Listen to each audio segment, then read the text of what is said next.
All right, so let's talk about this. We're going to look at VFAT, we're going to look at BEEFY, we're going to look at some positions. Now, VFAT isn't a massive portfolio, but since this little crash, I've been deploying my stables into some really good ETH positions, and this is one of them. Fairly wide range to the upside. We're going to talk about all this. Let's talk about yield farming and market volatility. And let's talk about impermanent loss, because I personally don't really care about impermanent loss. And I had someone in the comments, actually a few people over the last week, be like, do you even know about impermanent loss? You're going to go broke. And I was like, I know a lot about impermanent loss and it doesn't really bother me. And I'll explain why. Let's start with that. Deal? If you want more clarity on this, or if you want another video on VFAT, I mean, we did like 4 or 5 videos. We've been in VFAT and using it for probably 4 or 5 months. We did a video a few weeks ago, and then I did a couple, and now YouTube's kind of full of them. So I figured the other guys got you covered. But if you want some more videos of VFAT from us, we have clients who have 5-figure portfolios, 6-figure portfolios, and we do have a client with a 7-figure portfolio on VFAT. That gives us a very, very holistic kind of back-end view of a lot of portfolios, a lot of positions, what strategies are working, which ones are not. So if you'd like a video on that, do let me know. Happy to do it. Moving on. One thing we have to understand here, let's go ETH, for example, is, and this is why I don't necessarily care for impermanent loss. Get this. Let me just erase this really quick. Okay, get this. Let's look at history here. Let's say that you got into ETH at 3,000 and you thought, you know what, I'm going to ride this thing up to 3,500, 36, 3,800. There's a few ways you could do this. You could buy ETH at spot. You could just buy ETH at 3,000 and ladder out. So, every $100 rise in whatever plan you create, you ladder out, you take the profits and you ladder up till 3,800. And then you've got another 10 or 15% left that you let ride in case, things go for a run. That's kind of the traditional way. You could enter a liquidity pool here, set it super tight, and let me know if this makes sense. Set it super tight, let your bottom range at around 3,000 and your upper range at 3,800. Be earning fees. You're going to be mostly in ETH. And as the price of ETH goes up, you'll be converted into stablecoin, meaning you're taking profit. Most people lose this game because they never take profit.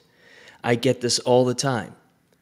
You'd be better off just holding ETH and selling the top. Well, good luck timing the top. And I highly doubt you'll take profits. How many people rode the last market cycle, last bull run? They rode it all the way up, all the way down. They never took a profit. They regretted it. You can set your positions. Have a look at what I did on VFAT with this position. I set it very wide. In fact, this morning, I set it at 2373. 2373 because that's where I got in. That was the bottom of my range, 2373. I put 12 grand into this thing, so I bought it somewhere around here, whenever it was, 2373 as it was coming up. So I entered my position here. There we go, 2373, and I have it set all the way up to $3,000. This is not all my ETH. I do have ETH in a bull run bag, but get this. I'm making 266% as of right now with the volumes. The price of ETH keeps going up, so I'm converted into stablecoin. I am taking profit as it goes up, and I'm earning fees.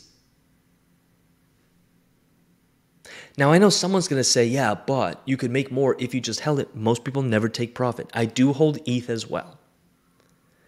Did the same thing with Brett, same thing with Arrow. Let's set it to the downside. And let's ride it up. And Arrow, I have a bit of a different strategy. This is more of a rebalancing that I've been playing with. That's not the point. Over on BEEFY, I've got Bitcoin pools. I've got OVN pools. I've got BNB pools. I got a Matic pool here.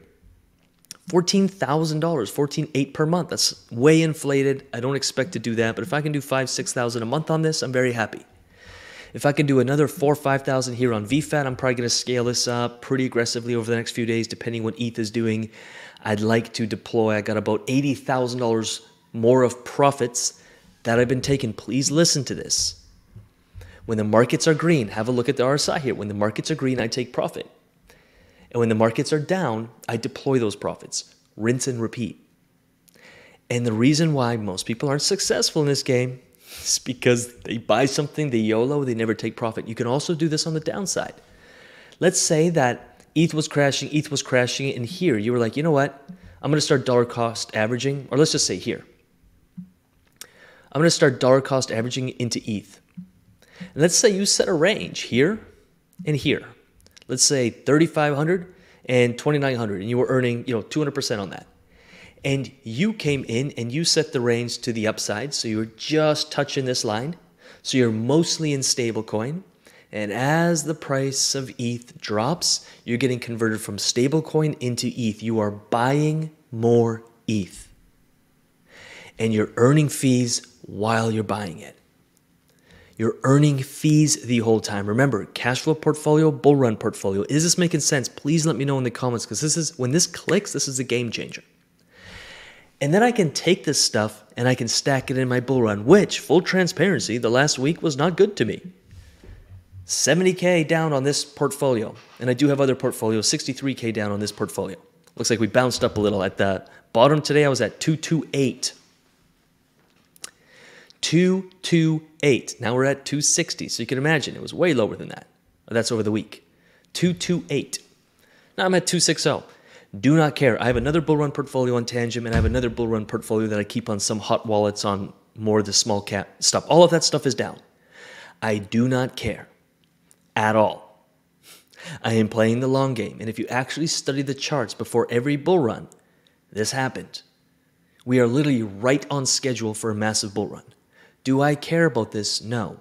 Do I add more? Yes, I bought more ETH today. I put some in liquidity pools, as you just saw on VFAT. Literally, that happened this morning.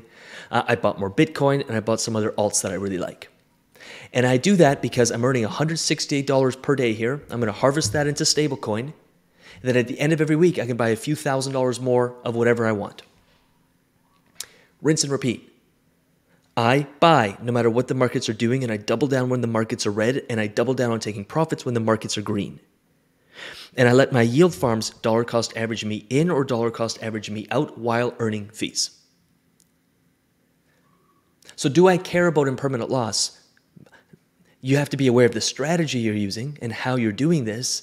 But no, unless I'm setting super tight ranges, I'm rebalancing all the time, and I'm locking in that impermanent loss. But get this. And I've done this many times. Let's say here, I was like, okay, I'm going to buy some ETH because it looks like it's dumping, and I just want dollar cost average in because I don't know where the bottom is. And I set a pool.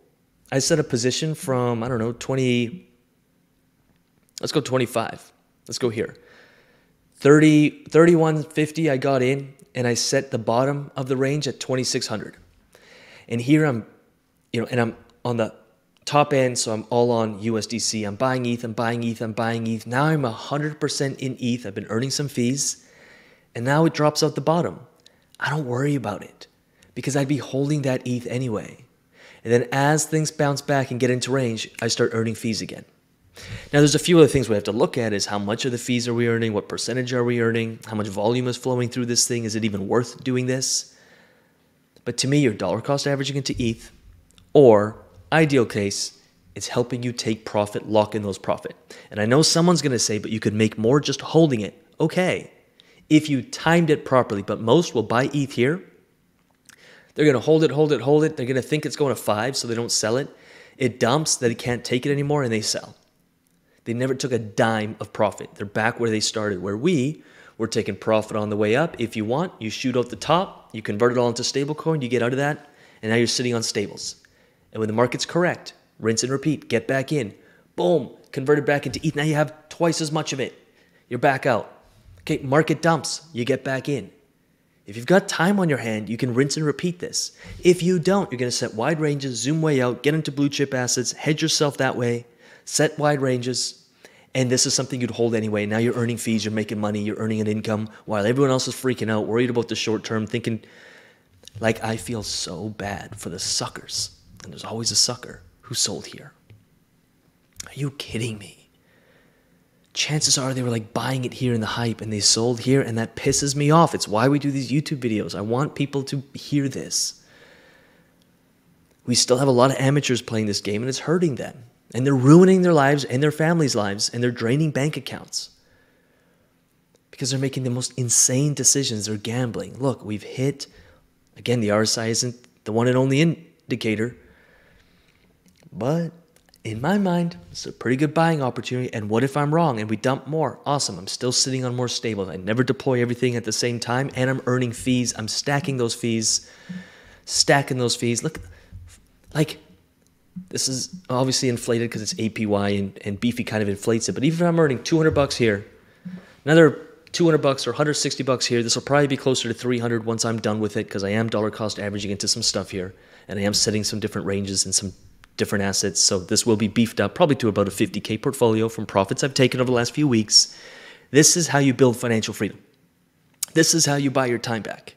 Not emotionally reacting to the markets and then making stupid decisions, which is what most people do. And not on my freaking watch. If you're a subscriber to this YouTube channel, if you're in the UIG, if you're a member, if you're a client, not on my freaking watch. Go to other groups, follow other YouTube channels who prey on your weaknesses and your FOMO and your scarcity and the lack, and go give them views. But if you want to stop, you want to zoom out, you want to remain calm, you want to play the long game, you want to invest in blue chips, you want to make an income while doing it, this is the channel for you, or probably the group for you, or probably the people for you, and the UIG is probably for you. Whichever way you go, I fully support you. Now, if you've enjoyed this video, I do have a cost of admission. It's not money. It's a like on this YouTube video. It's to subscribe to the channel and come check out some other videos. I'm going to put some videos on my screen. Dig in. Not only does YouTube love that and they'll give us bonus points so more videos get shown to more people, you'll get a free education. So help me out. Check out some other videos. I'm going to get out of here. Happy DeFi, happy yield farming. And with that said, I'll see you soon.